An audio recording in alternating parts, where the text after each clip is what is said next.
Good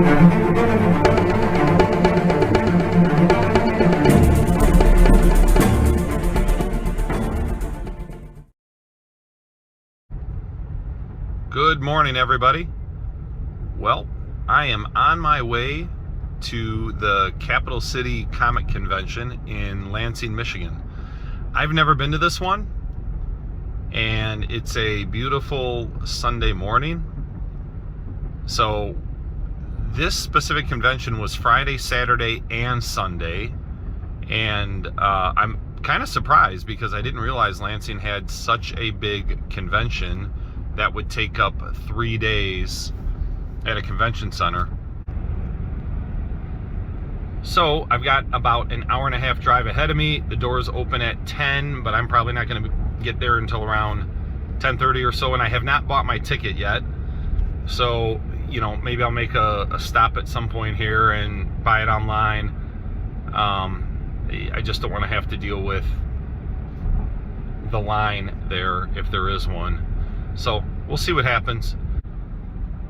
So I know it's Sunday, so a lot of the excitement from Friday and Saturday probably gone, and that's good and bad, I guess. Maybe there are some bigger books that might have already been sold, but also Sunday is good because maybe less people, a little less crowded, and there are deals to be had. So let's see what happens. Here we go.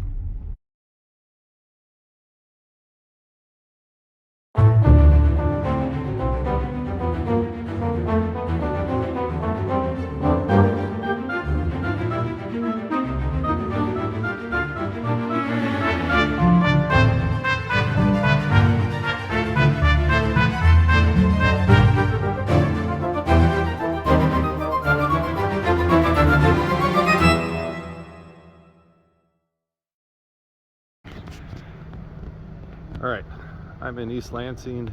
I'm pretty sure that's the Capitol building, but the Comic-Con is this way, and it's kind of odd because it's really dead down here.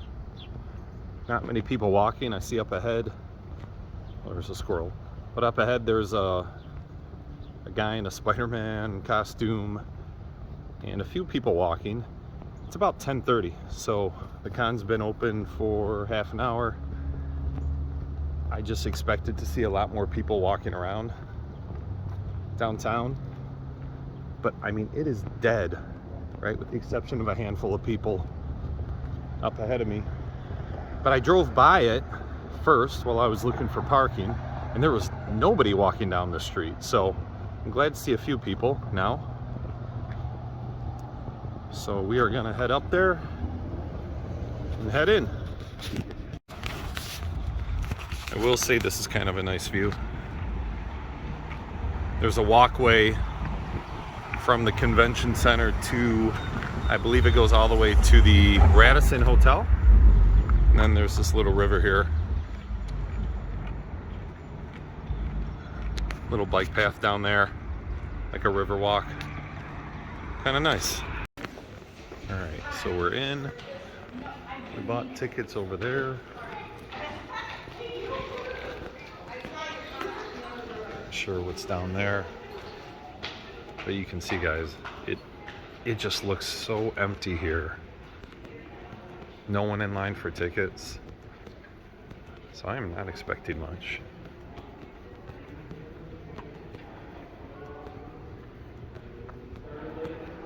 Is the entrance here? All right. Okay.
Okay, we are back, and I hope you enjoyed the video that I took from the convention.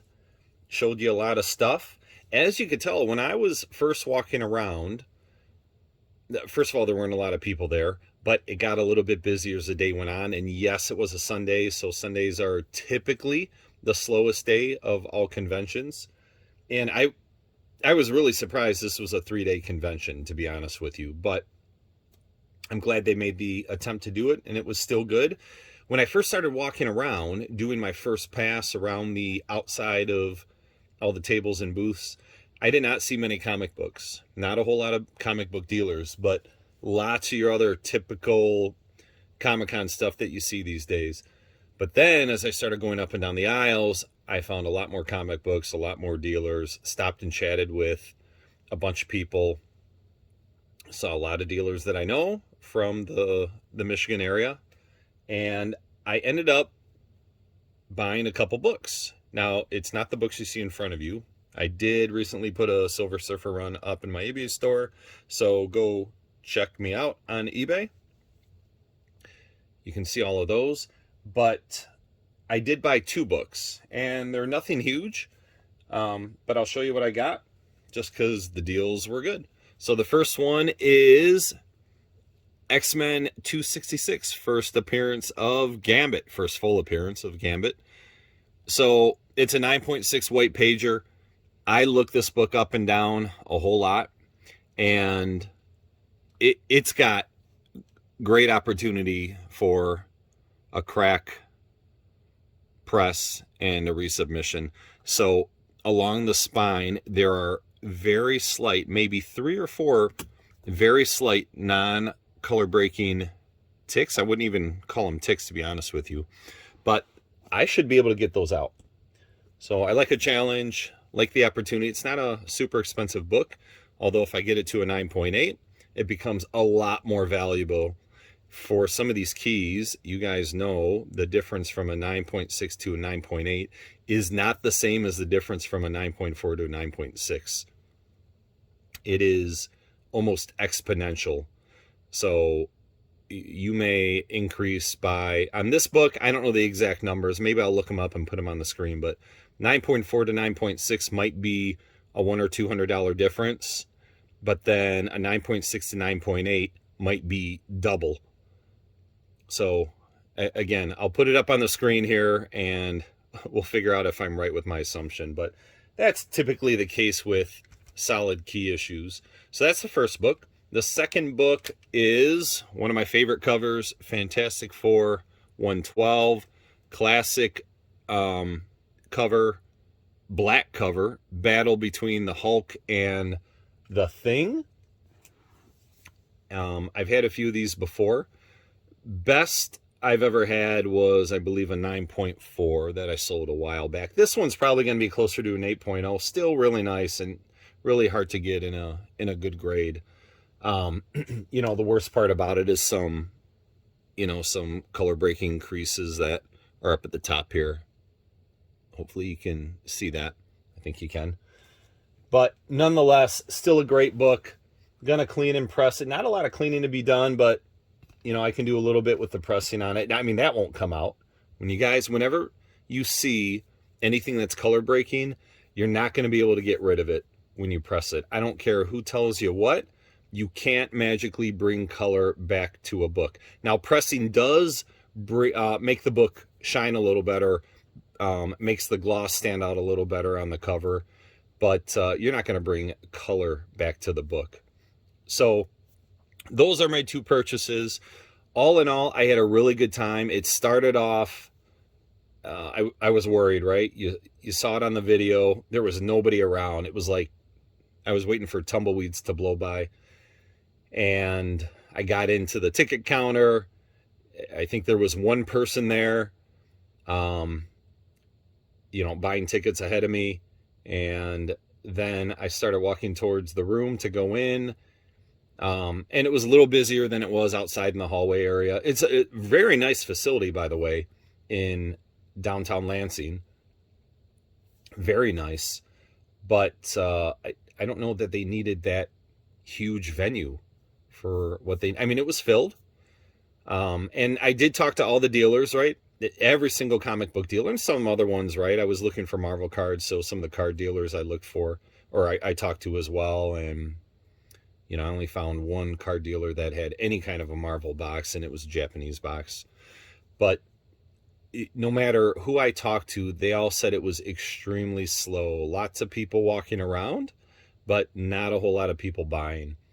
So, I found these good deals. And again, Sundays, not always, but Sundays typically are really good opportunities to get good deals because, sellers, I get it. Dealers need to make money, and I don't fault them for trying to get every dollar they can out of books, right? They're working hard to find books, get them slabbed, and try to make money off of it. But at the end of the day, we've all got to make money, right? Whether it's our business or our hobby, we've got to find a way to bring money back in.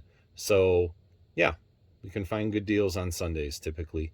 That's all I had today. I really hope you enjoyed it. I think my next convention I'm going to, I really hope that I'm able to make this work, is in about another week in Dayton, Ohio. So it's the same weekend as San Diego Comic-Con. I'm not going to San Diego, maybe next year. In fact, I'm pretty sure it's going to happen next year. But the Dayton one, and if I have the dates wrong, I'll also put it up here on the screen so that you guys know I'm doing my homework and making sure I'm not giving you bad information. But I'm hearing the Dayton one is really, really good, and it's heavy comic books, so not like the typical Comic-Cons we see these days. So I've never been to the Dayton one. I'm excited to go to it. It's about a 4-hour drive for me, and I don't know if I'll go for 1 day or 2 days, but excited for that. If you liked what you saw here today, give me a thumbs up, subscribe if you haven't, and check me out in my other social media areas, especially Instagram. I do a lot on Instagram, and I show a lot of books that I don't show typically in my YouTube videos. I'll probably end up doing more of that, show more of my collection and some of the other things that I've purchased recently. But so again, Instagram, you already know my YouTube channel. I have a very large eBay store. Go check that out there. And if you see something on eBay that you like, and you want to contact me over on Instagram or through my email or on my website, which I haven't mentioned yet, you can contact me those places. I can do a little bit better on price outside of eBay, like we all can. And everything is RH Midwest Comics. So whether you go to Instagram, my eBay store, or my website, it's RH Midwest Comics. Again, I hope you like what you saw today. Feel free to contact me. I'd love to chat. Reach out if you have any questions or just want to talk. Until the next time, have a great day.